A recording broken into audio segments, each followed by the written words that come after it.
निहायत अफसोस की बात है लेफ्टिनेंट गवर्नर मनोज सिन्हा साहब कि जम्मू कश्मीर का एक बेटा,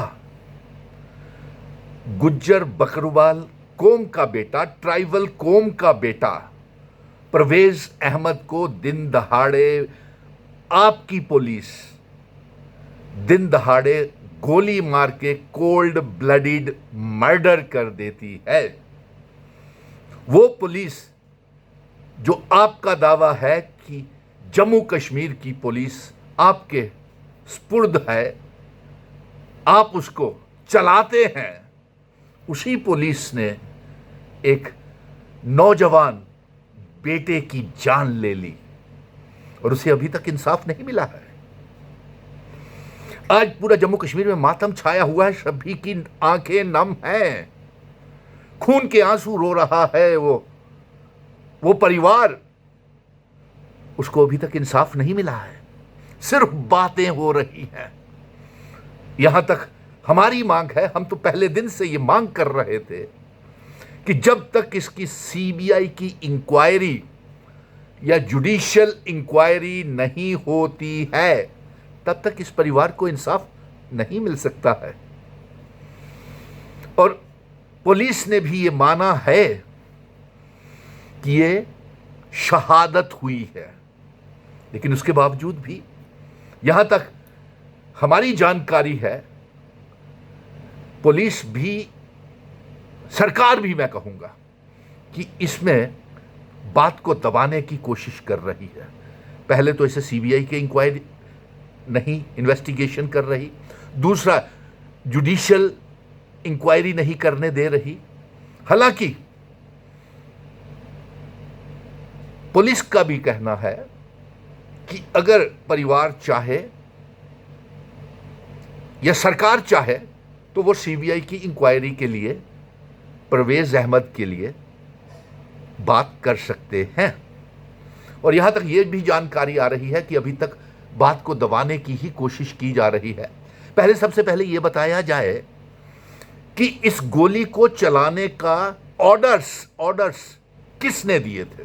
उसका नाम तो कहीं आ ही नहीं रहा बाहर कि इस गोली को चलाने के लिए, उस मासूम 20-21 साल के नौजवान का कत्ल करने के लिए गोली चलाने का हुक्म किसको दिया है, किसने दिया है, वो तो अभी नाम सामने आया ही नहीं। किस ऑफिसर ने दिया है, या फिर वो जब चले थे तो वो एनकाउंटर करने के लिए, गोली मारने के लिए ही चले थे, और जो पर्चा लगा वो भी उसी परिवार के खिलाफ लग गया 302 का।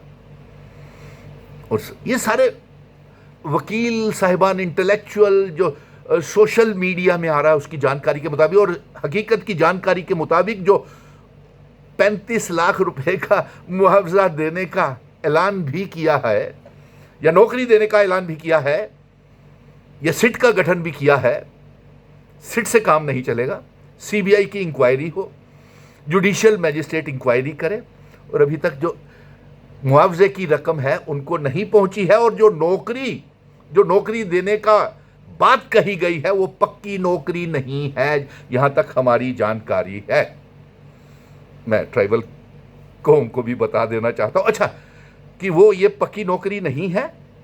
35 लाख रुपए का मुआवजा भी अभी तक उनके परिवार वालों को नहीं मिला। और एलजी मनोज सिन्हा साहब, हम उम्मीद कर रहे थे कि आप जल्द से जल्द नौकरी का एम्प्लॉयमेंट ऑर्डर, अपॉइंटमेंट लेटर लेकर के उनके घर जाते। और एलजी मनोज सिन्हा साहब, हम उम्मीद कर रहे थे कि मुआवजे की रकम आप उनके घर लेके जाते, लेकिन मुआवजे की रकम और अपॉइंटमेंट लेटर से उन 6 बहनों का भाई वापस नहीं आ जाएगा, उस मां का बेटा वापस नहीं आ जाएगा, उस 18 साल की बेटी का जिसको आपने छोटी सी उम्र में विधवा बना दिया, उसका सुहाग, और अभी उसके हाथ का चूड़ा भी नहीं उतरा है, हाथ की मेहंदी भी नहीं उतरी, और आपने उसको विधवा कर दिया, आपकी पुलिस ने। हमें तो उम्मीद थी, आपकी खामोशी जो है ये खल रही है।